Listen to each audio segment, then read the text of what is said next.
আদ্রিকার চোখ থেকে দুফোঁটা অশ্রু গড়িয়ে পড়ে, কিন্তু সেগুলো ভালোবাসার অশ্রু। আয়ান ধীরে ধীরে তার মুখের কাছে এসে কিছু সময় নিয়ে এইবার সেই কঠিন কাজটা করেই ফেলে। আদ্রিকার কম্পনরত অধরে অধর মিলিয়ে দেয়। স্তব্ধ হয়ে যায় মেয়েটা, থমকে যায় হৃদস্পন্দন। লোকটা এমনভাবে ঠোঁটটা আঁকড়ে ধরেছে যেন ছাড়লেই আদ্রিকা পালিয়ে যাবে। খুব সযত্নে আদ্রিকার ঠোঁটে আদরে ভরিয়ে দিচ্ছে সে। এক পর্যায়ে আদ্রিকার রেসপন্স না পেয়ে আয়ান আদ্রিকার ঠোঁটে আলতো করে কামড় দেয়। আদ্রিকা ঘাবড়ে যায়। একসময় আদ্রিকাও ঘরে চলে গিয়ে নিজের হাত আয়ানের ঘাড় বেয়ে চুল আঁকড়ে ধরে। আয়ানের এক হাত কোমর থেকে আদ্রিকার ঘাড়ে গিয়ে চেপে ধরে, আরেক হাত চলে যায় আদ্রিকার শাড়ির আঁচলে।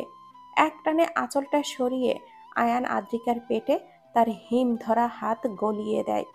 এই গভীর চুমুতে তারা দুজনে যেন একে অপরের অস্তিত্বে মিশে যায়। তাদের মাঝে আর কোনো দূরত্ব থাকে না, শুধু নিঃসীম ভালোবাসার উষ্ণতায় তারা আবদ্ধ হতে থাকে। তাদের দুজনের জন্য এই রাতের আকাশও যেন তাদের ভালোবাসার সাক্ষী হয়ে থাকে, আর চাঁদের আলোয় সেই ভালোবাসা আরও জ্বলজ্বল করছে। অনেক সময় পর হলে আয়ান আদ্রিকাকে কোলে তুলে ফেলে, কিন্তু ঠোঁট ছাড়ে না। এরপর ঘরে গিয়ে সযত্নে বিছানায় শুইয়ে দেয় তার অর্ধাঙ্গিনীকে। আজ তাহলে সত্যি মিলন ঘটেছে এক জোড়া মানব মানবীর। নিশির শান্তি, তাদের প্রেমের গভীরতা আর আবেগের ঝর্ণার মধ্যে তারা এক নতুন স্তরের প্রেমের সন্ধান পায়। এই মুহূর্তটি তাদের হৃদয়ে চিরকাল অঙ্কিত থাকে। আর আজ রাতেই তাদের প্রেমের নতুন অধ্যায় শুরু হয়। সকালের আলো মৃদু করে বাড়ির ভেতরে প্রবাহিত হচ্ছে, আর আয়নের চোখে সূর্যের প্রথম কিরণ পড়ছে। রাতের গভীরতা এবং প্রেমের অমৃত পটভূমি এখনো তার মনে তাজা। আয়ান ধীরে ধীরে ঘুম থেকে জেগে ওঠে এবং পাশে ঘুমন্ত আদ্রিকার দিকে তাকায়। আদ্রিকার মুখে গভীর প্রশান্তি আর কোমলতা, মুখে রোদ পড়ায় চিকচিক করছে। রাতের প্রেমের মুহূর্তগুলো এখনো তাদের স্নেহের আভায় পরিপূর্ণ। রাতের কথা মনে পড়তেই আয়ান মৃদু হাসল। কাল মেয়েটাকে সে ঘুমোতেই দেয়নি, তবে সেও কি কম নাকি? আয়ানের পুরো পিঠ খামচে খামচে শেষ করে দিয়েছে। আচ্ছা দিক, এটাও তো ভালোবাসার চিহ্ন। আয়ান হালকা করে আদ্রিকার চুলের টুকরোগুলো সরিয়ে দিয়ে মুখের দিকে তাকায়। আদ্রিকা তার উন্মুক্ত পিঠে মাথা রেখে ঘুমিয়ে আছে, তার মৃদু করে নিঃশ্বাস নিচ্ছে, যা আয়ানের বুকে ঘূর্ণিঝড় আনতে সক্ষম। মেয়েটা কাল রাতে কি না লজ্জা পেয়েছিল, আর এখনো তার বুকে মাথা রেখে আরামসে ঘুমাচ্ছে। আয়ান বিছানার পাশে এলোমেলোভাবে অবেলায় পড়ে থাকা টি শার্টটা হাতে নিল। আদ্রিকাকে খুব সাবধানে টি শার্টটা পরিয়ে দিল। সে তো জানেই, ঘুম থেকে উঠে যখন দেখবে যে তার গায়ে একটা সুতোও নেই, তখন লজ্জায় লাল, নীল, হলুদ, সবুজ, সর্বোপরি রঙিন হয়ে যাবে, যেটাতে আয়ান মুগ্ধ হলেও আপাতত মেয়েটাকে লজ্জা না দেওয়াই ভালো। না হয় দেখা যাবে আগামী কয়েকদিন আর তার সামনেই আসবে না। আয়ান ফিসফিস করে ডাকলো, আদ্রিকা, আমার প্রিয়তমা, চোখ খোলো। আদ্রিকা একটু নড়ে চড়ে আর একটু শক্ত করে লেপ্টে গেল আয়ানের বুকে। আয়ান বিড়বিড় করে বলল, মেয়ে, তুমি বড্ড অদ্ভুত। ঘুমের ঘোরে আমার বুকে বিড়াল ছানার মতো লেপ্টে থাকো, অথচ জাগ্রত অবস্থায় আমার কাছেও আসো না। এত ভারী অন্যায়। আয়ান আবারও ডাকলো, বউ, উঠে পড়ো, সকাল হয়ে গেছে। আদ্রিকা ঘুমের ঘোর কেটে পড়ল। না, এখনই না, ঘুমাই পরে। আয়ান একটু বাঁকা হেসে আদ্রিকার কানের কাছে ফিস ফিস করে বলে, রাত গড়িয়ে সকাল হয়ে গেল, আর তুমি এখনো এই সুখের ঘুমে ডুবে আছো? রাতের কথা মনে পড়ে, আর এখন তোমার গালগুলো এমনভাবে লাল হয়ে উঠছে যেন সকালের সূর্যও তোমার লজ্জার সঙ্গে প্রতিযোগিতা করছে। আমার কিন্তু আবারও মুড আসছে। আদ্রিকার চোখ ফটাফট খুলে যায়। কিসের ঘুম, কোথাকার ঘুম, কেমন ঘুম? কোনো ঘুম নেই। এমন লাগাম ছাড়া কথা শোনার পর তার ঘুম টাটা বাই বাই দিয়ে শ্বশুর বাড়ি চলে গেল। নাক কুচকে বলল, আপনি আবার শুরু করলেন? সারা রাত ঘুমাতে দেননি। আয়ান ইনোসেন্ট ভাব নিয়েই বলল, সে কি, এত বড় অপবাদ? আমি কি করলাম? আমার পিঠ দেখেছো একবার? তুমি তো আমার পিঠটা চেপে। আদ্রিকা ধড়পড় করে বলে উঠল, চুপ থাক, হয়েছে, আর এগোতে হবে না, থেমে যান, লাগাম টানুন। আয়ান তার হাত দিয়ে আদ্রিকার কপালটা স্পর্শ করে এবং এক ভুতুড়ে দুষ্টুমির হাসি দিয়ে বলে, আচ্ছা, লাগাম টানলাম, কিন্তু তাই বলে তো সব মিথ্যে হয়ে যাবে না আদ্রিকা, তাই না? আদ্রিকা অসহায় কণ্ঠে বলল, আপনি আগেই ভালো ছিলেন। আয়ান ফিক করে হেসে ফেলল। পরেক্ষণে আদ্রিকাকে আরেকটু পর্যবেক্ষণ করল। কপালে মিষ্টি ঘাম এবং চোখের কোণে একটু লালচে ভাব দেখা যায়। তার গালগুলো লাল হয়ে আছে, আর লজ্জায় অজানা হালকা হাসি তার মুখে ফুটে ওঠে। আয়ান মোহময় কণ্ঠে বলে ওঠে, সকালের প্রথম আলো তোমার মায়াবী মুখে পড়েছে, আর তোমার লজ্জার হাসি এই সকালে এক নতুন সৌন্দর্য এনে দিয়েছে। বলেই তার হাত দিয়ে আদ্রিকার চুলটা কয়েকটা লোচন ধীরে ধীরে সরিয়ে নেয়।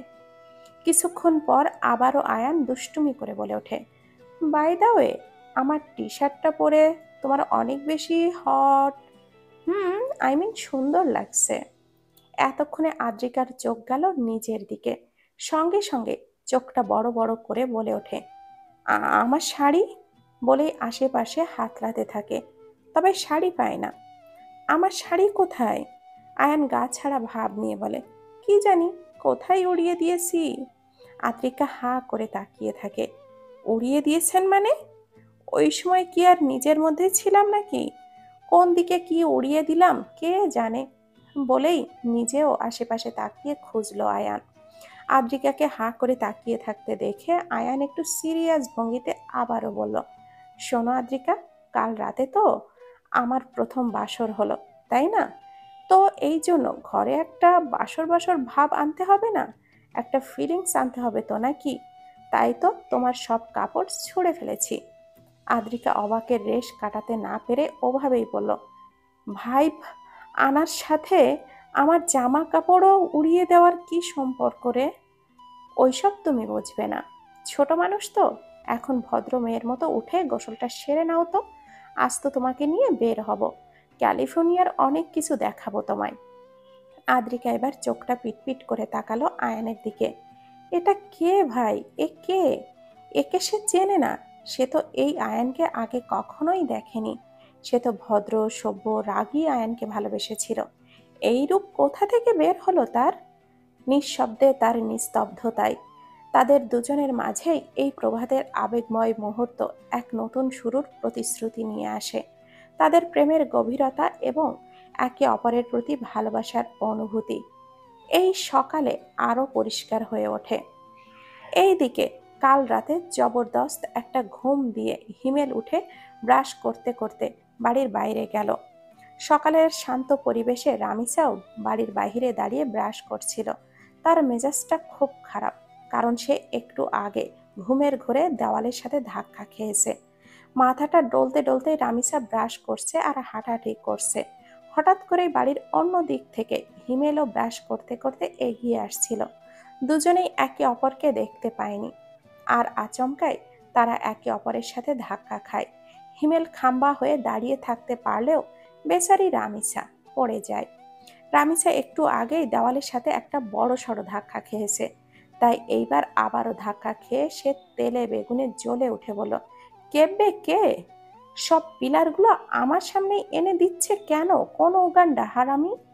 মাটি থেকে উঠে হিমেলকে দেখে আবারও জ্বলে উঠল নিভে যাওয়া রাগটা।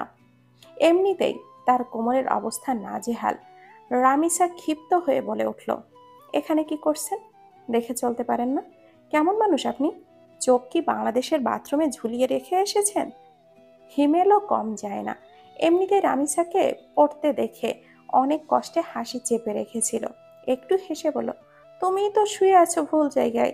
আসলে আমেরিকা এসেই তোমার দৃষ্টিটা কমে গেছে। তোমার তো বাড়ির ভেতরে দাঁত মাজার মতো শিক্ষা নেই, তাই না? রামিসাও কোনো ছাড় দিল না। শিক্ষা? আপনি কি ভেবেছেন এখানে কেউ আপনার মতো চেহারা দেখে ব্রাশ করবে? ভাগ্যিস আমি আপনাকে দেখে ভয়ে ব্রাশটা ফেলে দেইনি। হিমেল রাগে গজগজ করে ওঠে। তোমার মতো বিয়াদবের সাথে এই সকালে কথা বলা উচিতই না। নিজের রুমেই থাকতে পারতে। রামিসা ঠোঁটটা উল্টিয়ে বলল, আপনার জায়গায় থাকলে আমি নিজেই কিছুক্ষণ আয়নায় তাকিয়ে নিজের এই বুদ্ধির জন্য গালাগালি করতাম, কিন্তু আপনি তো সেটা বোঝেন না, তাই দোষ আপনার না। হিমেলও ঝাঁঝালো গলায় বলল, তোমার কথায় কোনোদিনও যুক্তি থাকে না, পটলের নানি কোথাকার। তুমি বরং নিজের কাজ করো, আর আমাকেও শান্তিতে থাকতে দাও। রামিসা একটা ব্যঙ্গাত্মক হাসি দিয়ে বলল, আমি তো আপনার সামনে দাঁড়িয়ে মডেলিং করছি না, তাই না? ঘুম থেকে উঠেই আপনার চেহারা দেখাতে হলো। আপনি আজকে আমার দিনটাই খারাপ করে দিলেন। হিমেলও ধমক দিয়ে বলল, তোমার মতো মানুষের জন্য দিন খারাপ করার সময় আমার নেই। চুপচাপ নিজের রাস্তা দেখো, আর আমাকে বিরক্ত করো না। দুজনেই একে অপরকে কটাক্ষের দৃষ্টিতে তাকায়, তারপর একেবারে উপেক্ষা করেই নিজের কাজে ফিরে যায়, যেন কিছুই ঘটেনি। ঝগড়াটা হয়তো শেষ হয়নি, তবে আজকের সকালে দুজনেই একে অপরকে আর একটু অপছন্দ করে ফেলল। সকালে সবাই নাস্তা শেষে ড্রয়িং রুমের সোফায় গোল হয়ে বসে আছে। আলোচনার বিষয়বস্তু নয়নতারার বিয়ের কেনাকাটা সম্পর্কে। বিয়েটা এখানে আমেরিকায় হলেও তারা যথাসম্ভব বাঙালি রীতিতে বিয়ের অনুষ্ঠান করবে। মেহেদি হবে, গায়ে হলুদ হবে, কাজী আসবেন, উকিল আসবে, কবুল বলে বিয়ে হবে। এসব ভাবতেই নয়নতারা লাফিয়ে বলে উঠল। আদ্রিকাকে উদ্দেশ্য করেই সে বলল, জানো ভাবি, আমি কখনোই বাঙালি রীতিতে বিয়ে দেখিনি। ভাবতেই মজা লাগছে যে আমার বন্ধুরা সবাই এক নতুন পদ্ধতির বিয়ে দেখবে, তাও আবার আমার। আদ্রিকা হেসে বলে, অবশ্যই, ইউনিক বিয়ে হতে হবে তো তোমার। তাদের আলোচনার মধ্যে রামিসা গুরুতর ভঙ্গিতে এসে আদ্রিকাকে ডেকে বলল, ভাবি, একটু সাইডে আসো তো, কথা আছে। নয়নতারা ভুরু কুচকে বলল, এই যে, oh hello miss Ramisa, this is my bhabhi. যা বলার সামনাসামনি বলো, ওসব সাইডে যাওয়া হবে না। রামিসা এবার চেতে গিয়ে বলো, এক্সকিউজ মি, ভাবি আমার, তোমার না। আজকে আমি তোমার থেকে বয়সে 3 মাসের ছোট দেখে কিছুই বললাম না। আদ্রিকা বলল, আরে কি হচ্ছে, সকাল সকাল কি শুরু করেছো তোমরা? ঝগড়া করো না তো রামিসা, কনের সাথে এমন করে কথা বলতে নেই। নয়নতারার বিয়ে তো। রামিসা করুণ কণ্ঠে বলল, ভাবি একটু এসো না প্লিজ। আদ্রিকা সোফা ছেড়ে উঠে বলল, চলো আসছি। এ কি রামিসা, তোমার কোমর এমন লাল হয়ে আছে কেন? আদ্রিকাকে নিজের ঘরে ডেকে এনে রামিসা তার টপসটা উঠিয়ে তার কোমরটা দেখালো। ওই সময় সে হিমেলের সাথে ধাক্কা খেয়ে পড়ে গিয়ে খুব বেশি ব্যথা পেয়েছে, এ কারণেই পুরো জায়গাটা লাল হয়ে একটু ফুলে গেছে। আদ্রিকা আবারও করুণ কণ্ঠে জিজ্ঞাসা করলো, কি হলো রামিসা, তুমি কি আছাড় খেয়েছো? কিভাবে হলো এটা? রামিসা বাচ্চাদের মতো করে বলল, পড়ে গিয়েছিলাম ভাবি, সকালবেলা একটা বড় সড়ো খাম্বা টাইপ পিলারের সাথে ধাক্কা খেয়েছি। আদ্রিকা ঔষধের বাক্স থেকে মলমটা বের করতে করতে বলল, তুমি যে কি করো না রামিসা, সারাদিন এভাবে লাফিয়ে বেড়ালে তো আছাড় খাবেই। একটু সাবধানে তো থাকতে পারো নাকি? এসো, বিছানায় শুয়ে পড়ো, আমি মলমটা মালিশ করে দিচ্ছি। রামিসা ভদ্র মেয়ের মতো বিছানায় উপুড় হয়ে শুয়ে পড়ল। আদ্রিকা মলম নিয়ে মালিশ করতে থাকলো। রামিসা হঠাৎ করে বলে উঠল, ভাবি। বলো। ওই লোকটাকে তোমরা কেন এনেছো বলো তো? আদ্রিকা বুঝতে না পেরে বলল, কোন লোকটা? ওই যে চিকার বাপ হিমেল। আদ্রিকা অবাক হয়ে বলল, সি রামিসা, ও বয়সে তোমার বড়, এভাবে কেউ বলে? আর আমরা তো আনিনি ওকে, মামুনি তো আনতে বলেছে। এমনিতেও ও কি বাইরের কেউ নাকি? রামিসা অমনি মুখ ফোলালো। এমন সময় অনিমা চৌধুরী হাঁক ছড়লেন, আয়ান, আদ্রিকা, রামিসা, কই রে তোরা, নিচে আয় জলদি, দেখ কে এসেছে। আদ্রিকা আর রামিসা একে অপরের দিকে তাকালো। আদ্রিকা বলল, চলো তো দেখি, মামুনি কেন ডাকছে? রামিসা বলল, চলো ভাবি। সবাই একই সাথে নিচে নেমে এলো। নিচে নেমেই দেখলো নীল জ্যাকেটে ভেতরে সাদা টি শার্ট আর জিন্স পরা এক অচেনা মুখ, সাথে দাঁড়িয়ে আয়নের বাবা আজিম চৌধুরী। অনিমা চৌধুরী সবাইকে দেখে সেই অচেনা ব্যক্তির ঘাড়ে হাত দিয়ে বলে, এই দেখো, তোমাদের নয়নতারার উড বি হাজবেন্ড জার্সিস হক ওরফে আমার হবু জামাই। আসলে আজিম চৌধুরী জার্সিসকে নিয়ে আজকে আসতে গতকালই ওদের বাড়িতে গেলেও সেই রাতে সার্জিসের বাড়ির লোক তাকে আটকে দেয়, তাই আজ সকালে তারা উপস্থিত হয়েছে। সার্জিস অক নাম শুনেই সবাই বুঝতে পারলো যে সে এর সাথেই নয়নতারার বিয়ে ঠিক হয়েছে, তাই সবাই অমায়িক হাসলো। আয়ন বলে উঠল, ও আচ্ছা আচ্ছা, তাহলে তুমি। সার্জিস খুব বিনয়ের সাথে বলল, আসসালামু আলাইকুম ভাইয়া, কেমন আছেন? আয়ান সালামের জবাব দিল। পরে কিছু বলার আগে রামিসা বলে উঠল, ও মা, আপনি বাংলাও জানেন, আবার সালামও দিতে জানেন। রামিসার কথায় হিমেল জ্বর শব্দে বিরক্ত প্রকাশ করলো আর মনে মনে হলো বেশি কথা বলে। আর সার্জিস তো থতমত খেয়ে গেল। সে কিছু বলার আগেই নয়নতারা বলল, আরে ও আমেরিকান নয় তো, ও তো বাঙালি, শুধু এখানে সেটেলড এই আর কি। তোমাদের কি মনে হয় আমি একটা বিদেশি মূলার সাথে বিয়ে করব? এ পর্যায়ে সবাই হেসে ওঠে। রাবেয়া বেগম বলেন, মাশাল্লাহ, ছেলে কিন্তু ভালোই দেখতে রে অনিমা, নয়নতারার সাথে বেশ মানাবে। আজিম চৌধুরী বলেন, মানাবেই তো, বলেছিলাম না আমার আর অনিমার পছন্দ বলে কথা। এমনিতেও আমাদের দুই ভাই বোনের পছন্দ সবসময় বেস্ট হয়। কি বলিস অনিমা? অনিমা চৌধুরী হেসে বলেন, ঠিক বলেছ ভাইজান। সার্জিস মুস্কি হাসল, নয়নতারাও একটু লজ্জা পেল। আদ্রিকা বলল, মামুনি, উনি তো দুপুরের খাবার এখানেই খাবেন নাকি? অনিমা চৌধুরী, হ্যাঁ অবশ্যই।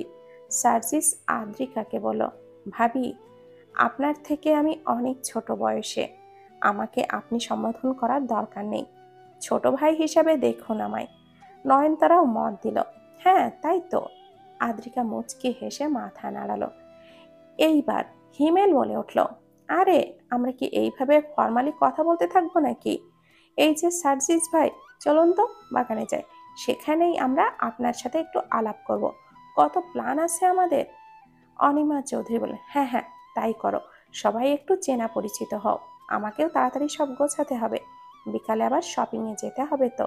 আর আদ্রিকা মা, তুমি একটু এসো তো আমার সাথে, তোমার সাহায্য লাগবে। জি মামুনি, অবশ্যই, চলো। রাবেয়া বেগম আজিম চৌধুরীকে উদ্দেশ্য করে বলেন, ঘরে এসো, তুমি ফ্রেশ হয়ে নাও।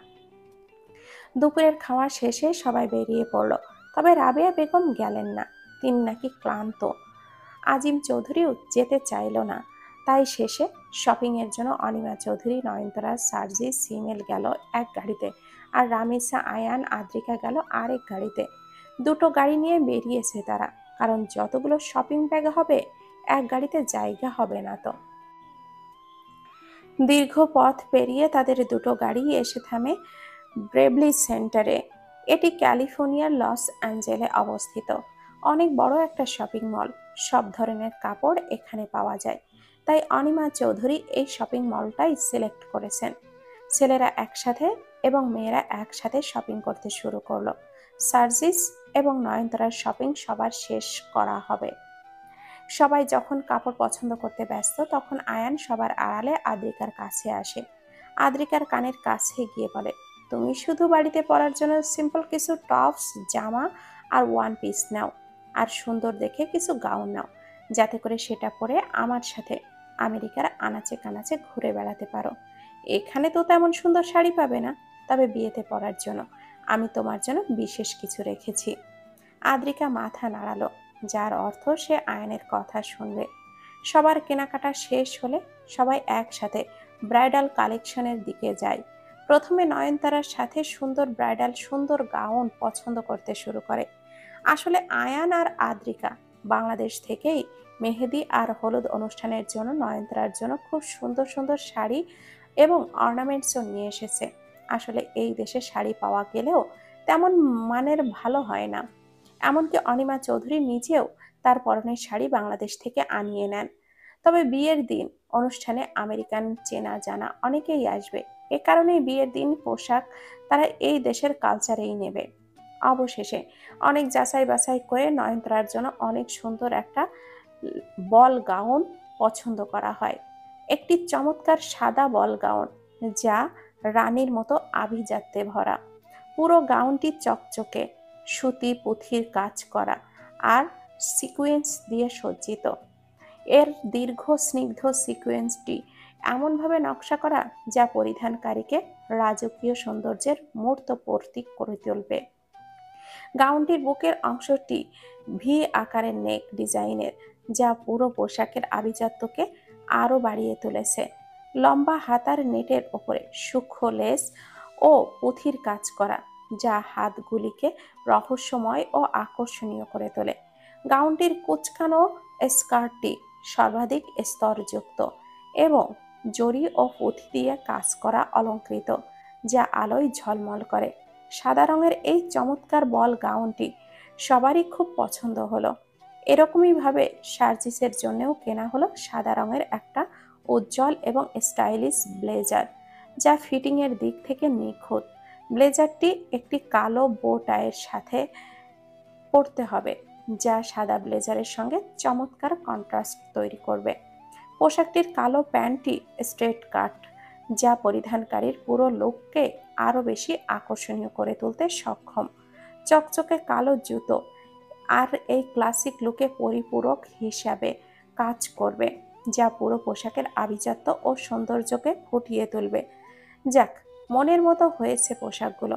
সবকিছু ভেবে চিনতে সবকিছু ভেবে চিনতে সন্তুষ্ট মনে সবাই শপিং মল থেকে বেরিয়ে এলো। শপিং করতে করতে সন্ধ্যা পেরিয়ে গেছে।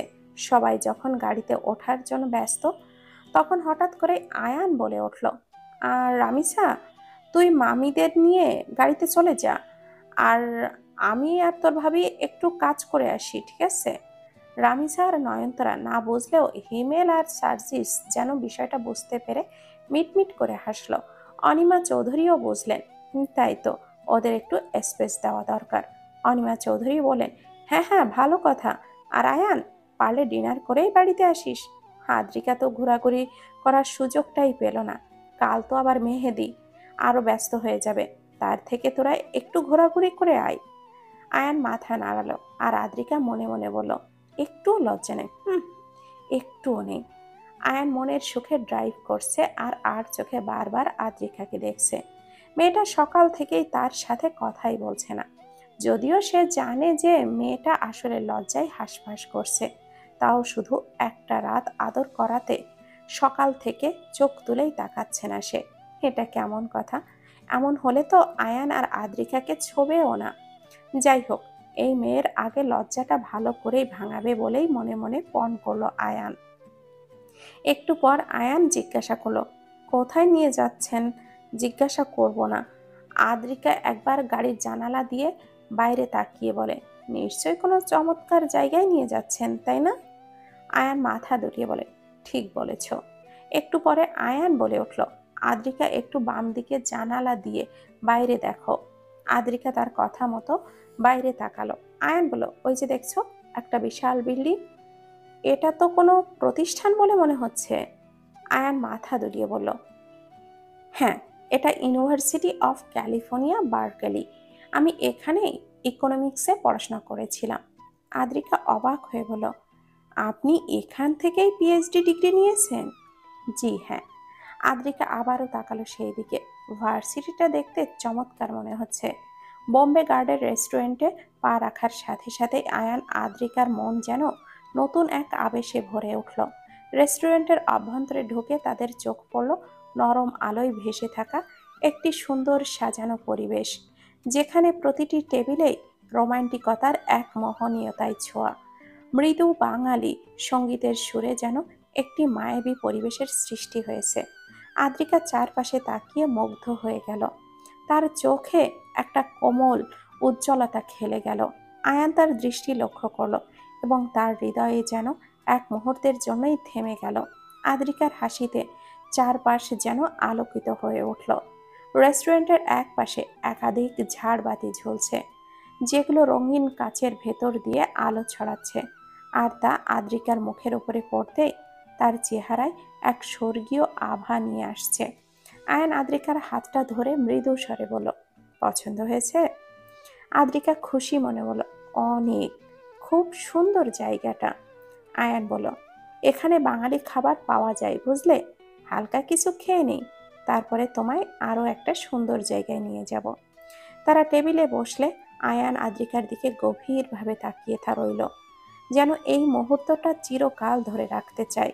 টেবিলের উপরে রাখা মোমের আলো দুজনের মুখের উপরে আলো ছায়ার খেলা করছে, আর তারা নিজেদের চারপাশের জগৎ ভুলে একে অপরের দিকে মুগ্ধ দৃষ্টিতে তাকিয়ে থাকে।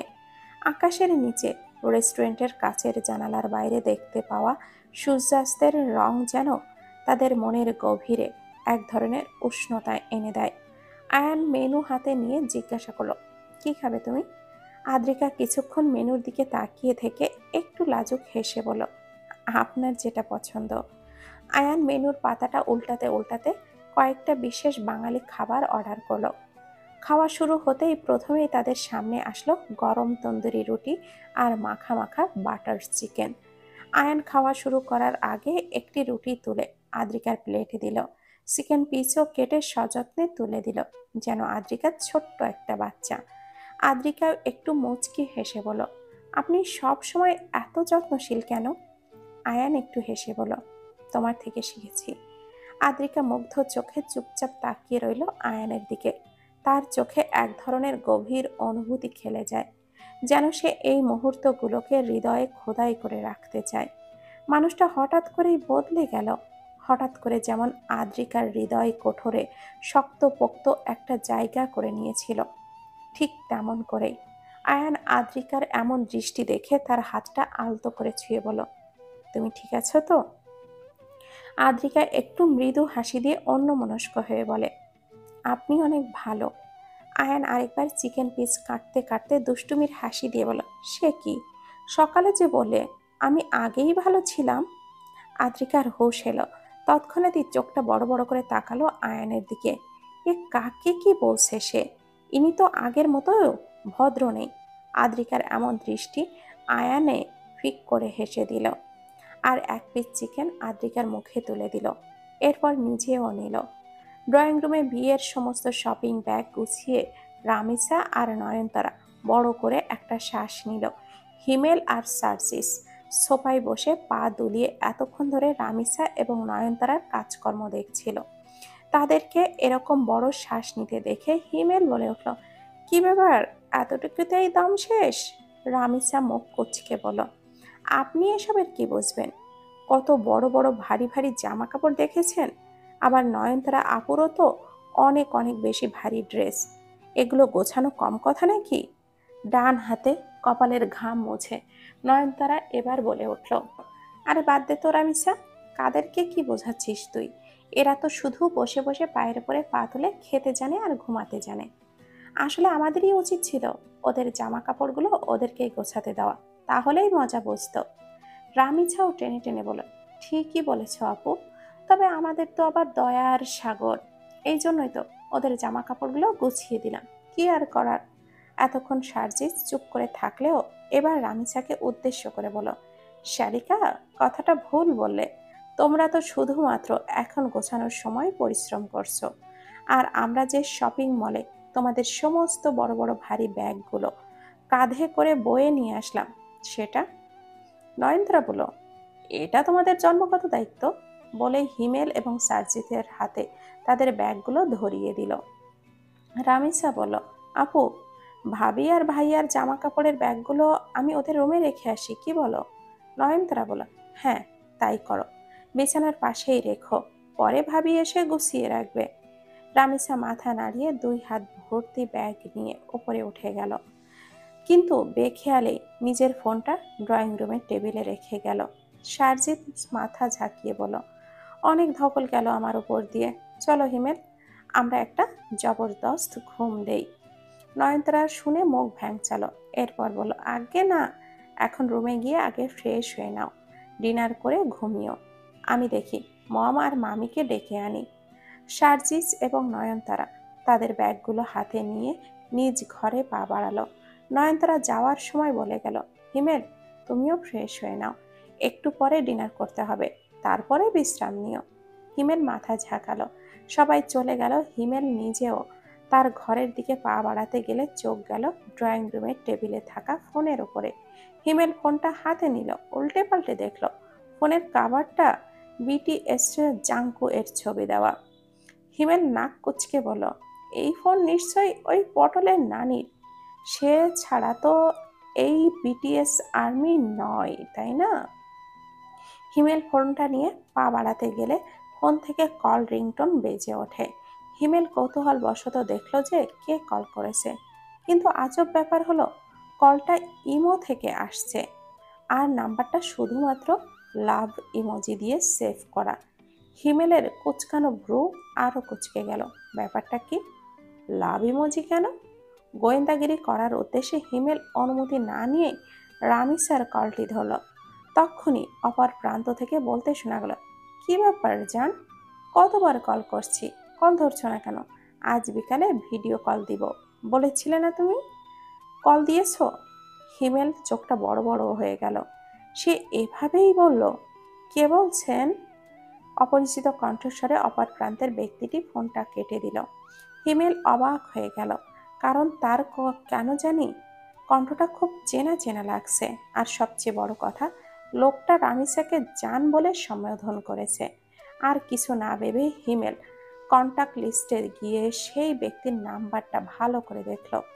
কেন যেন চেনা চেনা লাগছে খুব। চোখটা বন্ধ করে অনেক চিন্তা ভাবনা করার পর হিমেল যখন বুঝতে পারলো এই নাম্বারটি কার, তখন তার চোখ ফটাফট খুলে ফেলল। কিছু একটা ভেবে সে তার কপালে আঙ্গুল ঘষে বিড়বিড়ি করে বলল, সাব্বাস, অসাধারণ। এরা দুই ভাই বোন তো দেখছি চকচক করা সোনার প্রতি বেশি আকর্ষণ। খুঁজে খুঁজে সব হারামি মাকাল ফল এরাই পছন্দ করে। দুটোই এক, কেউ কারোর থেকে পিছিয়ে নেই। বলেই হিমেল বড় বড় পায়ে রামিসার ঘরের দিকে পা বাড়ালো। আয়ান আর আদ্রিকা খাওয়ার পরে ডেজার্ট হিসাবে তারা মিষ্টি মিষ্টি গোলাপ জামুন আর কুলফি খেয়ে রেস্টুরেন্ট থেকে বেরিয়ে আসে। গাড়ির কাছে এসে আদ্রিকা বলে উঠল, আজকের রাতটা বিশেষ মনে হচ্ছে, তাই না? আয়ান একটু হাসি দিয়ে বলে, বিশেষ তো হবেই, কারণ আমি আমার জীবনের সবচেয়ে গুরুত্বপূর্ণ মানুষটার সাথে এখানে আছি।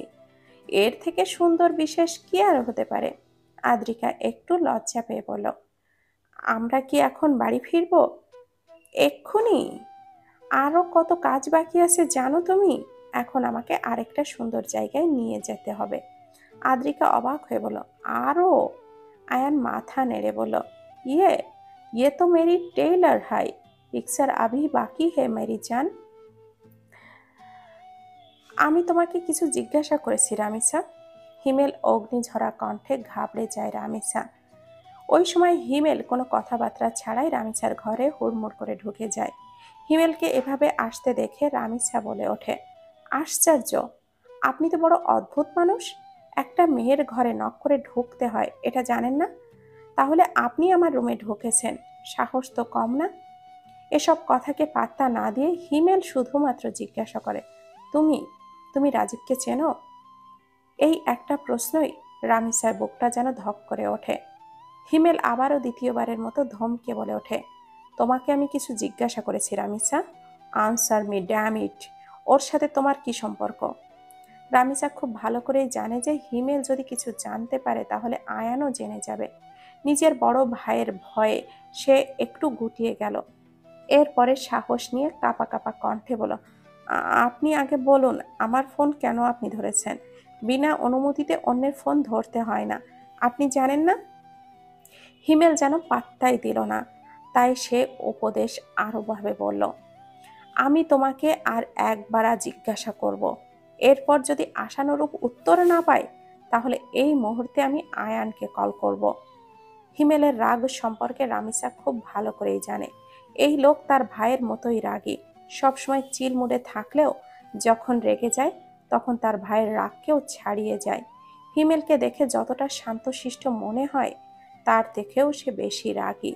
রামিসা এটা জানে, তাই হিমেলকে সত্যিটা বলার সিদ্ধান্ত নিল সে। একটু কাঁপা কাঁপা কণ্ঠে বলে উঠল, রাজীব আমার বয়ফ্রেন্ড, ভালোবাসি ওকে। রামিসা বলতে দেরি হিমেলের ফোনটা আছাড় মারতে দেরি হয় না।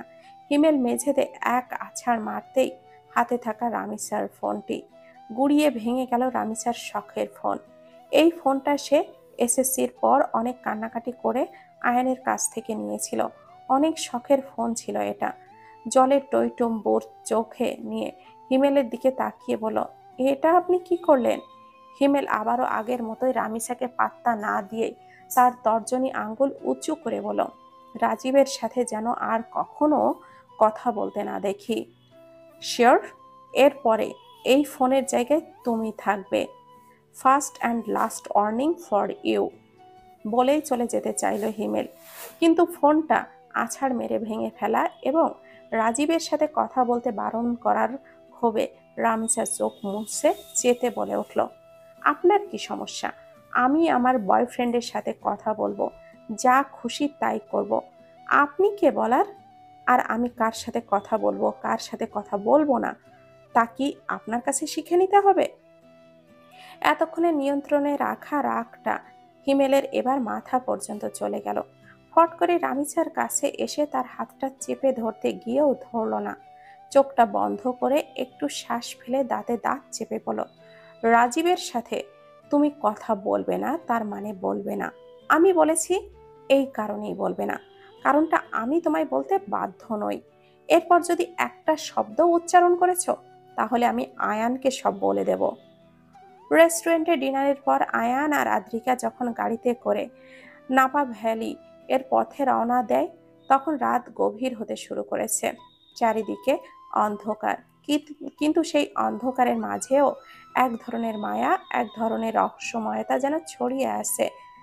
যতই তারা নাপা ভ্যালির দিকে এগোই যায়, ততই রাস্তার দুই পাশে আঙ্গুরের বাগানগুলো যেন জীবন্ত হয়ে ওঠে। গাড়ির জানালা দিয়ে আদ্রিকা বাইরে তাকিয়ে থাকে, দেখছে আঙ্গুরের সারি সারি গাছ, যাদের পাতায় জলজল করছে চাঁদের মায়াবী আলো। আয়নের চোখ তখন এক ধরনের শান্তি। সে গাড়ি চালাতে চালাতে মাঝে মাঝে আদ্রিকার দিকে তাকায়, আর আদ্রিকার চোখে এক ধরনের বিস্ময় আর মুগ্ধতা দেখে। এই প্রথম আদ্রিকাকে সে সাথে নিয়ে ঘোরার সুযোগ পেয়েছে আয়ান। বিশেষ করে মুহূর্ত না জানলেই সবাই বৃথা। নাপা ভ্যালিতে পৌঁছে তারা গাড়ি থেকে নেমে আর সঙ্গে সঙ্গে এক ধরনের শীতল বাতাস তাদের গায়ে লাগে। চারিদিকে শুধু নিস্তব্ধতা, গাছের পাতার মৃদু শো শো আওয়াজ, আর দূর পাহাড়ের ছায়ায় আকাশে অগণিত তারা, যাদের আলোয় মাটিতে ছড়িয়ে পড়ছে। পুরো ভ্যালি যেন এক স্বপ্নের জগতে পরিণত হয়েছে।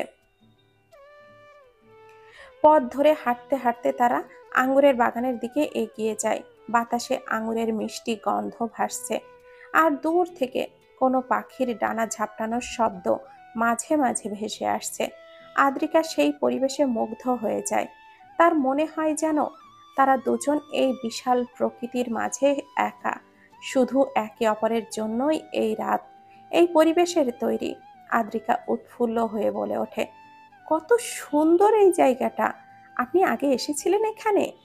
আয়ান বলল, না, আগে কখনো আসেনি, তবে যখন এ দেশে পড়াশোনা করতাম তখন বন্ধুদের কাছে শুনেছিলাম জায়গাটা অনেক সুন্দর, তাই তোমায় নিয়ে এলাম। এই রাত্রির গভীরতা, সেই নিস্তব্ধতার মাঝে তাদের হালকা কথোপকথন সব মিলিয়ে নাফা ভ্যালি যেন এক জীবন্ত স্বপ্ন, যেখানে প্রকৃতি তাদের ভালোবাসার একাকার হয়ে গেছে। আয়ান আলতো করে আদ্রিকার হাতটা ধরে হাঁটতে লাগলো, যেন এই মুহূর্তে তার চেয়ে মূল্যবান কিছুই নেই। পাহাড়ের উপরে উঠে তারা দূরের পাহাড়ি উপত্যকার দিকে তাকিয়ে রইল, যেখানে সবুজের মাঝে ঝলমলে ছোট ছোট ঘর বাড়ি দেখা যাচ্ছে। চারপাশের নীরব প্রকৃতি, গাছপালা আর মৃদু বাতাস তাদের সঙ্গ দিচ্ছে। আদ্রিকার হাতের কোমল স্পর্শ আয়নের মনে যেন অদ্ভুত এক প্রশান্তি এনে দিচ্ছে। এই নীরবতা তাদের মনের অনুভূতিগুলোকে আরো গভীর করে তুলেছে, যেখানে কোনো কথা না বলেও তাদের মধ্যে এক গভীর বোঝাপড়া গড়ে গেছে। পাখিদের মৃদু গান আর নদীর কলকল ধ্বনি যেন তাদের এই মুহূর্তের সঙ্গীত হয়ে উঠেছে। এই নীরবতার মাঝে তারা একে অপরের হৃদস্পন্দন শুনতে পাচ্ছে, যেন পৃথিবীর সমস্ত সৌন্দর্য এই মুহূর্তে এসে মিলেছে তাদের মাঝে। থাক না এরকম কিছু নীরবতা, যার মাধ্যমে এক অদৃশ্য ভালো লাগার অনুভূতি পাওয়া যায়। জীবনের অধ্যায়ে নীরবতার এই মুহূর্ত সোনালী অক্ষরে গাঁথা থাকুক। আদ্রিকা হঠাৎ থেমে আয়ানের দিকে মুখ ঘুরিয়ে বলল, এই মুহূর্তটা আমি কখনো ভুলবো না। আপনাকে অনেক অনেক ধন্যবাদ আমাকে আজকের এই সুন্দর মুহূর্তটা উপহার দেওয়ার জন্য। অনেক ধন্যবাদ। আয়ান আদ্রিকার চোখে চোখ রেখে একটু মুগ্ধতার সাথে বলে, তুমি জানো, এই মুহূর্তটা আমার কাছেও চিরস্মরণীয় হয়ে থাকবে। তবে ধন্যবাদ দেওয়ার মতো কিছুই করিনি আমি, বরং তোমার উপস্থিতিতেই এই মুহূর্তটা এত সুন্দর হয়ে উঠেছে। তুমি পাশে আছো বলেই সময়গুলো এমন মধুর, এমন অর্থপূর্ণ। আমার জীবন তোমার সঙ্গে পরিপূর্ণতা পেয়েছে, আর এই ক্ষণগুলো তুমি আমাকে উপহার দিচ্ছ প্রতিটি নিঃশ্বাসে। ধন্যবাদ যদি দিতে হয়, তবে তোমাকেই দেব, আমাকে এই অমূল্য সময়ের অংশ করে তোলার জন্য। আদ্রিকা মুগ্ধ হয়ে শুনল আয়ানের মুখ নিঃসৃত কথাগুলো। চাঁদের রূপালী আলোয় লেকের জল যেন রূপার মতো ঝলমল করছে, আর সেই আলো আদ্রিকার চুলে পড়ে তার সৌন্দর্যকে যেন আরো দ্বিগুণ করে তুলেছে। আয়ান মুগ্ধ দৃষ্টিতে আদ্রিকার দিকে তাকিয়ে রইল। তার চোখে যেন অজস্র ভালোবাসার কথা লেখা আছে, যা বলার ভাষা হয়তো তার নেই। আদ্রিকা একটু লজ্জা পেয়ে চোখটা নামিয়ে বলল, আপনি এমন করে তাকিয়ে আছেন কেন? আয়ান হাসি দিয়ে বলল, তোমার সৌন্দর্য আমার চোখে আরো অন্য কোথাও তাকাতে দিচ্ছে না যে। এই যে এত সুন্দর প্রকৃতিও তোমার থেকেও বেশি হিংসা করবে। আদ্রিকার ঠোঁটে লাজুক হাসি ফুটে উঠল, আর সেই হাসিতে আয়নের হৃদয় ভরে গেল আনন্দে। পাহাড়ি এক পথ ধরে তারা হাঁটতে ধরে পায়ের নিচে পড়া শুকনো পাতার মৃদু খসখস শব্দ তুলেছে। বাতাসে হালকা শীতলতা, কিন্তু আয়নের হাতের উষ্ণতা যেন আদ্রিকার হৃদয়ে এক অদ্ভুত শিহরণ জাগিয়ে তুলেছে। পাখিদের মিষ্টি সুর, পাখিরা যেন তাদের ভালোবাসার গান গাইছে, আর সূর্যাস্তের আলোর রেশ তাদের চারপাশে একটি সোনালী মায়া জাল ছড়িয়ে দিচ্ছে। একটি উঁচু পাহাড়ি জায়গায় এসে তারা দাঁড়ালো, যেখানে দাঁড়িয়ে চারপাশের পুরো প্রকৃতির অপরূপ সৌন্দর্য চোখে পড়ে। দূরের পাহাড়ের ঢলে ঘন সবুজ বন, আর সেই বনের ভেতর দিয়ে বয়ে চলা একটি ছোট্ট নদী দেখা যাচ্ছে। নদীর ধারের গাছগুলোতে পাখিরা ঝাঁক বেঁধে উঠছে, আর সেই দৃশ্য দেখে আদ্রিকা বলে উঠল, এত সুন্দর! এটা যেন কোনো গল্পের বইয়ের দৃশ্য। আয়ানও মৃদু হেসে বলল, হয়তো আমাদেরই গল্পের কোনো এক অধ্যায়। আকাশের নীলাভ সৌন্দর্যের এই প্রকৃতির মাঝেই তাদের হৃদয়ে এক নিঃশব্দ প্রতিজ্ঞা জন্ম নিল। তারা চিরকাল এইভাবে একে অপরের পাশে থাকবে, যেভাবে এই পাহাড়, নদী আর প্রকৃতি চিরকাল অটুট থাকবে। রামিসা গত 1 ঘন্টা ধরে থ মেরে বসে আছে যে সে রিলেশনে আছে। সেটা আজ পর্যন্ত কেউ জানে না, এমনকি সে তার প্রাণের প্রিয় বান্ধবীকেও না, আর তার বেস্ট ফ্রেন্ডকেও সে বলেনি। রাজীবের সাথে তার সম্পর্ক গত 1 বছর ধরে। কলেজে ওঠার পর রাজীব প্রথমে রামিসাকে প্রপোজ করেছিল। প্রথমে রিজেক্ট করলেও পরবর্তীতে আর পারেনি। এভাবে সে দিনে দিনে রাজীবের প্রতি আরো বেশি দুর্বল হয়ে গিয়েছিল। ফলস্বরূপ সৃষ্টি হয়েছিল ভালোবাসা। আজ পর্যন্ত সে কাউকে এই কথা বলেনি। গোপনেই তারা একে অপরের সাথে সময় কাটিয়েছে, দিন রাত কথা বলেছে। রামিসা এখন এটাই বুঝতে পারছে না যে সে এখন কি করবে। সে ভাবতেই পারেনি যে সে এইভাবে ধরা পড়ে যাবে, তাও আবার তার জাত শত্রু হিমেলের কাছে। সমস্যা এটা না যে হিমেল জানতে পেরে গেছে, আসল সমস্যাটা হচ্ছে এখন আয়ানও জেনে যেতে পারে, যেটা এখন রামিসার জন্য খুবই বিপজ্জনক। রামিসার টেনশনে সারা ঘর পায়চারি করছে আর নখ কামড়াচ্ছে। কিভাবে কি করবে কিছুই বুঝে উঠতে পারছে না। তখন তো রাগের মাথায় ভয় পেয়ে হিমেলকে বলে দিল যে রাজীব তার বয়ফ্রেন্ড। কিন্তু এখন কি হবে? পায়চারি করতে করতে হঠাৎ থেমে গিয়ে সে মনে মনে ভাবল, রাজীবের নাম উনি কিভাবে জানলেন? আমি তো ওর নাম্বার নাম দিয়ে সেভ করে রাখিনি। আবার রাজীবের সাথে আমাকে কথা বলতে বারণ করছেন, তাহলে রাজীবকে কি উনি চেনেন? আর উনি যদি রাজীবকে চেনেও, তাহলে তো আমাকে বারণ করলো কেন এভাবে? পরবর্তী এই চিন্তাধারা মাথা থেকে ঝেড়ে ফেলল রামিসা। মনে মনে ভাবলো, বারণ তো করবে, আমার ভালো থাকাটা তো সহ্য হবে না। যত সব চিকার বাপ কোথাকার। এরপরে সে মেঝেতে পড়ে থাকা গুড়িয়ে যাওয়া ফোনটার দিকে কাতর হয়ে তাকালো। কত শখের ফোন ছিল সেটা, আর ওই হারামিটা ভেঙে দিল। মন খারাপ করে বিছানায় শুয়ে পড়ল রামিসা। এখন একটা ঘুম দরকার, না হলে খুব খারাপ লাগবে। মনে মনে সে এও সিদ্ধান্ত নিল যে ওনাকে আটকাতে হবে, না হলে ভাইয়া জেনে যাবে। সকালের প্রথম আলো যখন পৃথিবীর বুকে ছড়িয়ে পড়ল, চারপাশে প্রকৃতি যেন নতুন করে জেগে উঠল। সূর্যের সোনালী রশ্মি মেঘের ফাঁক গলে নরমভাবে ভেসে আসছে। পুরো আকাশ যেন এক সোনালী চাদরে ঢাকা। গাছের পাতায় জমে থাকা শিশির বিন্দু রূপার মতো চিকচিক করছে, আর সেই ঝিকিমিকি আলো ছড়িয়ে পড়ছে চারিদিকে। পাখিরা তাদের মধুর কণ্ঠে সুর তুলেছে, যেন আজকের সকালকে স্বাগত জানাচ্ছে। বাতাসে ফুলের মিষ্টি সুবাস ভাসছে, যা মনে প্রশান্তি এনে দিচ্ছে। নদীর পানি ধীরে ধীরে বয়ে চলেছে, তার মৃদু কলকল শব্দ যেন প্রাকৃতিক সঙ্গীতের মতো শোনাচ্ছে। আজকের সকালটা বিশেষ, কারণ সূর্যের আলো মাটিতে ছড়িয়ে পড়ার সাথে সাথে অনিমা চৌধুরীর বাড়ির সবাই আনন্দে জেগে উঠেছে। বিয়ের সাজসজ্জায় ঘেরা বাড়ির প্রতিটি কোণায় এক ধরনের উত্তেজনা আর আনন্দের বাতাস বইছে। বাড়ির উঠোনে ফুলের তোড়া সাজানো হচ্ছে, আর গাছের ডালে ডালে রঙিন আলোর মালা ঝুলছে। বাতাসে মিষ্টি গন্ধ, মেহেন্দির সৌরভ আর সজীব ফুলের সুবাস মিলে মিশে এক মনোমুগ্ধকর পরিবেশ তৈরি করেছে। পাখিরা যেন এই আনন্দময় সকালে বিশেষ করে সুর তুলেছে। তাদের মধুর কণ্ঠে চারপাশে খুশির রং ছড়িয়ে পড়েছে। দুপুরের পরেই সমস্ত মেহমান আসতে শুরু করবে। বাড়ির ছেলেদের তো বসে থাকার সময় নেই। বিয়ের অনুষ্ঠানটা আমেরিকায় হচ্ছে, কিন্তু এখানকার কর্মী তো বাঙালি নিয়মের বাড়ি, স্টেজ সাজাতে পারবে না। এ কারণে সমস্ত আয়োজন সাজগোজ বাড়ির ছেলেদের করতে হচ্ছে। মেহেদি অনুষ্ঠানটা বাড়ির ছাদে করা হবে প্ল্যান করা হয়েছে। সেই তখন থেকেই আদ্রিকা আয়ানের পিছু পিছু খাবারের প্লেট ধরে ঘুরছে আর বলছে, একটু খেয়ে নিন আগে, তারপর কাজ করুন, বলেই আবারও আয়ানের পিছু পিছু ইউটার্ন মারছে। আর আয়ানও বারবার বলছে, সময় নেই আদ্রিকা, একদমই সময় নেই। এখনো গেট সাজানো বাকি, ছাদে স্ট্রেস করা এখনো হয়নি। ও শিট, গোলাপ ফুলগুলো এখনো আনা হয়নি। হিমেল, ফুলগুলো কই? বলেই আয়ান আবারও আদ্রিকাকে পেরিয়ে চলে গেল। কিন্তু আদ্রিকাও হার মানল না, সব কাজ ফেলে আয়ানের পিছু ছুটতে থাকলো। আরে বাবা, না খেলে শক্তি আসবে কোথা থেকে? আর কাজ করবে কিভাবে? এই লোককে কি এটাও ঢোকে না মাথায় নাকি? এরকম করতে করতে অবশেষে আয়ান বলল, আদ্রিকা লক্ষ্মী বউ আমার, সোনা বউ, কথা শোনো, আমার সত্যি সময় নেই। তুমি পারলে এক কাজ করো, খাইয়ে দাও আমায়। সব শেষে এটাই মানলো আদ্রিকা।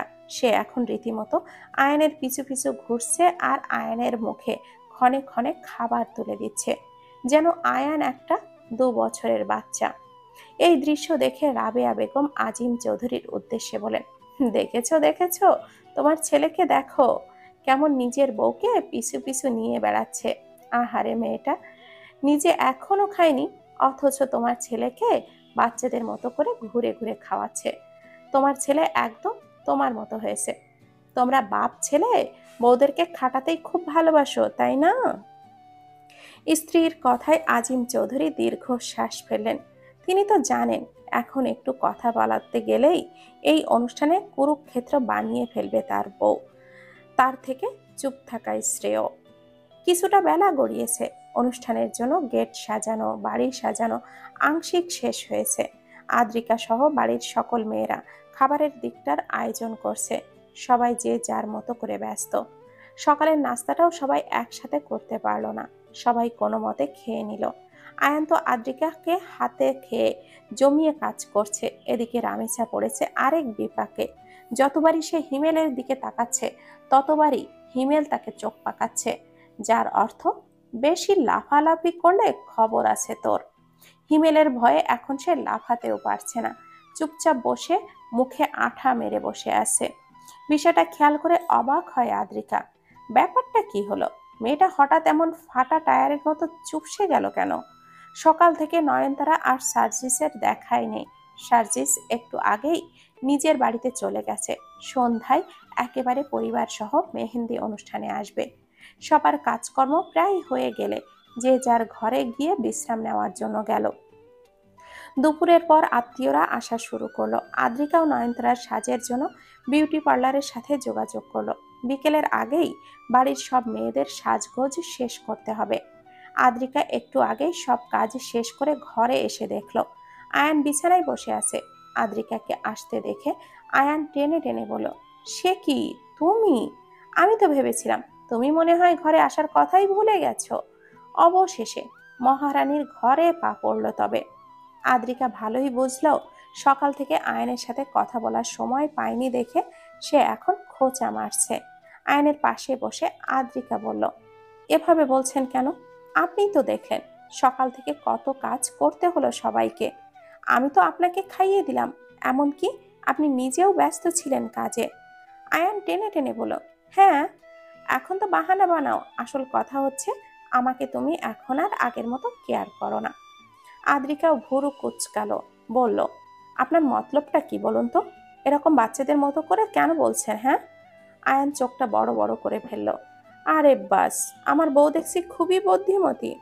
এরপর ধরফড় করে উঠে এসে আদ্রিকার কাছে ঘেঁষে বসলো আর বাচ্চাদের মতো করে বলে উঠল, ঠিক বলেছ, আমার একটা মতলব আছে। আদ্রিকা ভুরু ওপরে উঠিয়ে জিজ্ঞাসা করলো, কি মতলব? আয়ান হাত দিয়ে নিজের গালটা ইশারা করলো। আদ্রিকা বুঝতে না পেরে তাকিয়ে রইল। আয়ান বলল, এখানে একটা আদর দাও তো। আদ্রিকা চোখ বড় হয়ে গেল আর বলল, আপনি কি দিন দিন নির্লজ্জ বেহায়া পুরুষে পরিণত হচ্ছেন? আয়ান মাথা নেড়ে বলল, বেহায়া হলে তোমাকে জিজ্ঞাসা করতাম না, নিজেই চুমু নিয়ে নিতাম। তবে আমি তো আবার ভদ্র সুশীল একটা সরল মানুষ, এ কারণেই চেয়ে নিচ্ছি। এই যে গালে, এখানে একটা সুন্দর করে জবরদস্ত চুমু দাও তো। সকাল থেকে ভিটামিন চুমু শূন্যতায় ভুগছি আমি। আদ্রিকা আগের মতো করে বলল, আপনি এগুলো কোথা থেকে শিখে এসেছেন বলুন তো? আয়ান এবার বিরক্তিতে দৃষ্টিতে তাকালো আর বলল, তুমি যদি আমাকে চুমু না দাও, এখান থেকে আমি যেতে দিব না তোমাকে। এক্ষুনি ভদ্র ভালো মেয়ের মতো এখানে একটা চুমু দিয়ে চলে যাও। আটকাবো না, কারণ আমি খুব ভালো করেই জানি আজকে সারা রাত তোমাকে আমি আর পাবো না। এমনকি হতে পারে আগামী 2 দিন বিয়ের অনুষ্ঠানের কারণে তোমার আশেপাশেও যেতে পারবো না। তাই এখন ফটাফট একটা সুন্দর করে চুমু দাও তো বউ। আদ্রিকা আগে হলে লজ্জা পেত, কিন্তু এখন সে অবাক হলেই কুল পাচ্ছে। চোখ বড় বড় করে তাকিয়ে রয়েছে আয়ান নামক মানুষটির দিকে। লোকটা একদম হুট করেই বদলে গেল কেন? সন্ধ্যার আবেশ নেমে এসেছে। আকাশে লালচে গোলাপি আভা মিশে গেছে গোধূলির আলোতে। তাদের বাড়িটি যেন রূপকথার মতো করে সাজানো হয়েছে আজকের মেহেদি অনুষ্ঠানের জন্য। বাড়ির প্রতিটি কোণা আলোয় ঝলমল করছে। টিমটিমে লাইটের সারি যেন তারার মেলায় উঠেছে। ছাদের পরিবেশটাও কোনো অংশে কম নয়। এখানেই তো মূল অনুষ্ঠান। নয়নতারাকে মেহেন্দি পরানো হবে। চারিদিকে ফুলের মালা ঝুলছে, বাতাসে মৃদু সুগন্ধ ভাসছে। সাদা, গোলাপি ও সবুজ রঙের কাগজের লণ্ঠনগুলো নরম আলোয় ছড়িয়ে দিচ্ছে, আর মাটিতে সাজানো দীপাবলির প্রদীপগুলো যেন ছাদের শোভা আরো বাড়িয়ে তুলেছে। আলোর ঝলকানির মধ্যে গাছপালার সবুজ শীতলতা আর ফুলের রঙের বাহার এক অনন্য মাধুর্য তৈরি করেছে। সব মিলিয়ে ছাদটি যেন কোনো জাদুকরীর বাগান, যেখানে আজকে মেহেদির অনুষ্ঠানকে ঘিরে তৈরি হয়েছে এক মোহনীয় অবয়ব। বাড়ির সবাই সেজে গুজে ছাদে এসে বসেছে, যেখানে আজকের মেহেন্দির অনুষ্ঠানের মূল কেন্দ্রবিন্দু হতে তৈরি হয়েছে। ছাদের মাঝখানে বিরাট এক স্টেজ সাজানো হয়েছে, যা যেন রাজকীয় আসন। স্টেজের চারপাশে ঝুলছে সুদৃশ্য পর্দা, যার প্রান্তে ঝিলমিল করছে মখমল রঙের লাল আর সোনালি জরি। স্টেজের পেছনে ফুলের পর্দা, যা বিভিন্ন রঙের গাঁদা, রজনীগন্ধা আর গোলাপ দিয়ে তৈরি, যেন এক ফুলের স্বর্গ। স্টেজের উপরে ঝুলছে রূপালি ঝাড়বাতি আর আলোর ঝিলিক, চারপাশে সবকিছু আরো উজ্জ্বল করে তুলেছে। সবাইকে ঘিরে রয়েছে নরম কুশন রেশমি কাপড়ে মোড়ানো সুন্দর আসন, যেখানে তারা বসে অনুষ্ঠান দেখছে। হালকা গানের সুরে ছাদে ভরে উঠেছে, আর সকলে যেন এক স্বপ্নময় সন্ধ্যায় অপেক্ষা করছে। যারা পরিবেশের আনন্দে আবহাওয়া, হাসির ঝংকার আর রঙিন পোশাকের আভা মিলে মিশে তৈরি করেছে এক অসাধারণ দৃশ্য। আয়ান সহ বাড়ির সব ছেলেরা সবুজ পাঞ্জাবি পরে ছাদের এক কোণে বসে আছে। আজকের এই মেহেন্দি অনুষ্ঠানের বিশেষত্ব হলো সবাই সবুজ রং পরবে। মেয়েরা সবুজ শাড়ি আর ছেলেরা সবুজ পাঞ্জাবি। আয়ানও নিজেও আদ্রিকার জন্য ম্যাচিং ডিজাইনের সবুজ পাঞ্জাবি ও শাড়ি এনেছিল। একটু আগেই সে শাড়িটা আদ্রিকার হাতে তুলে দিয়ে এসেছে এবং বরাবরের মতোই আদেশ করেছে যেন সে বেশি না সাজে, হালকা করে সাজলেই হবে। ওই একটু সাজই আয়নের হৃদস্পন্দন থামিয়ে দিতেই যেন সক্ষম। চারপাশে সাজসজ্জা আর পরিবেশের সৌন্দর্য আয়নের চোখে ধরা দিচ্ছিল, কিন্তু তার মন ছিল অন্য কোথাও। কিছুক্ষণ পর বাড়ির মেয়েরাও ছাদে আসা শুরু করলো। আয়ান খুব আগ্রহ নিয়ে তাকিয়ে আছে সিঁড়ির দিকে। হয়তো এক্ষুনি চলে আসবে তার হৃদয় হরণী এবং এক্ষুনি তাকে খুন করে ফেলবে তার মুগ্ধতায়। হিমেলও দেখছিল আগত মেয়েদেরকে। তার ভাবনায় এক একটা মেয়ে শাড়ি পরে অ্যানাকন্ডার মতো লাগছে। আসলে তাদের অনেক আমেরিকান আত্মীয়রাও আজ আনন্দ করার জন্য শাড়ি পরেছে, যা হিমেলের একদমই পছন্দ হচ্ছে না। শাড়ি বাঙালিকেই মানায়। হিমেল যখন সবাইকে একবার দেখে তার চোখ ফেরাতে যাবে, তখনই তার চোখ আটকে গেল সবুজ শাড়ি পরিহিতা অদ্ভুত রমণীর দিকে। তার মনে থেমে গেল। কি ব্যাপার, এই মেয়েকে খুব চেনা চেনা লাগছে তো, আগে তো কখনো দেখিনি। দূর থেকে খুব মনোযোগ দিয়ে হিমেলের তাকানোর মাঝেই উক্ত রমণী যখন ধীরে ধীরে এগিয়ে আসলো স্টেজের দিকে, তখনই হিমেল চমকে উঠল। এ তো রামিসা, এত সুন্দর লাগছে কেন আজকে তাকে? শাড়ি পরে তো দেখছি হুট করে মেয়েটা বড় হয়ে গেল। বহু সময় নিয়ে অপলক দৃষ্টিতে তাকিয়ে থেকে হিমেল চোখটা সরিয়ে নিল। এভাবে কেন তাকাচ্ছে সে? ওই পটলের মধ্যে আবার কি দেখছে সে? শাড়ি পরেছে দেখে কি সুন্দর হতে পারবে না নাকি? এসব ভাবনার মাঝেও ছেলেটা আর চোখে কয়েকবার রামিসাকে পর্যবেক্ষণ করলো। এরই মধ্যে আয়ান বলে উঠল, দেখেছিস আমার বোনকে কত সুন্দর লাগছে? তাহলেই ভাব আমার বউটাকে ঠিক কতটা। বলতে পারলো না আয়ান। থেমে গেল তার কণ্ঠনালী। বরাবরের মতোই চোখের মনে আটকে গেল আদ্রিকার অস্তিত্বে। স্তব্ধ হয়ে গেল ছেলেটা। হঠাৎ করেই ছাদে আদ্রিকার উপস্থিতি যেন সবকিছুকে থমকে দিল। আদ্রিকা সবুজ শাড়িতে সেজে আসার সাথে সাথেই চারপাশের সব আলো যেন তার সৌন্দর্যের সামনে ম্লান হয়ে গেল। শাড়ির নরম সবুজ রং তার কোমল চেহারাকে আরো উজ্জ্বল করে তুলেছে, আর তার মাথায় গাঁদা ফুলের মৃদু গন্ধ বাতাসে ছড়িয়ে পড়ছে। তার প্রত্যেকটি পদক্ষেপে শাড়ির কুচিরা নাড়ছে, আর তার মৃদু হাসি যেন চারপাশের সবাইকে মুগ্ধ করে দিয়েছে। আয়নের হৃদয়ে যেন এক ঝলক আলোড়ন জাগে।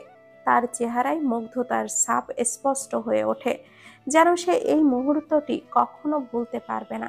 সবকিছু ছাপিয়ে আদ্রিকার সৌন্দর্য আরও তার উপস্থিতি মোহনীয়তায় ছাদটি যেন স্বপ্নের মতো মনে হয়ে উঠেছে তার।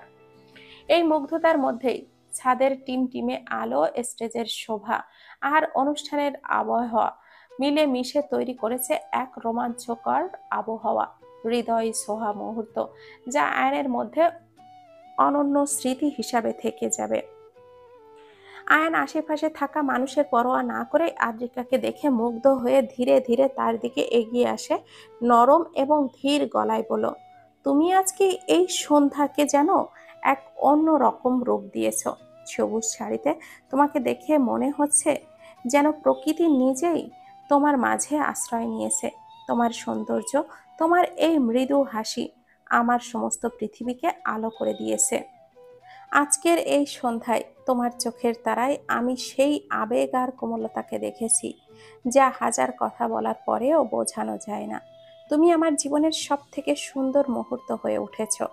প্রতিটি শ্বাসে যেন তোমাকে অনুভব করতে পারি।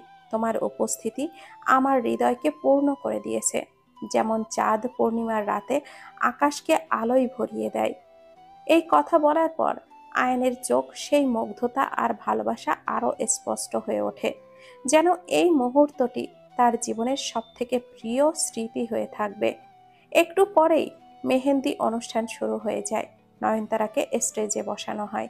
সার্জিসও তার পরিবার সহ হাজির হয় অনুষ্ঠানে।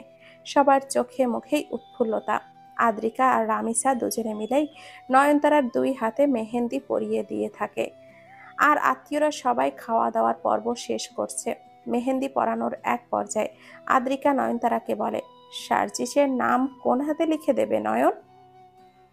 নয়নতারা বলে ওঠে, ওর নাম হাতে লিখতে হবে কেন?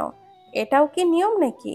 আদ্রিকা হেসে বলে, এটা নিয়ম না, তবে অনেকেই ভালোবেসে এটা করে। নয়নতারা একবার সার্জিসের দিকে তাকিয়ে বলো, বাম হাতের তালুতে দাও।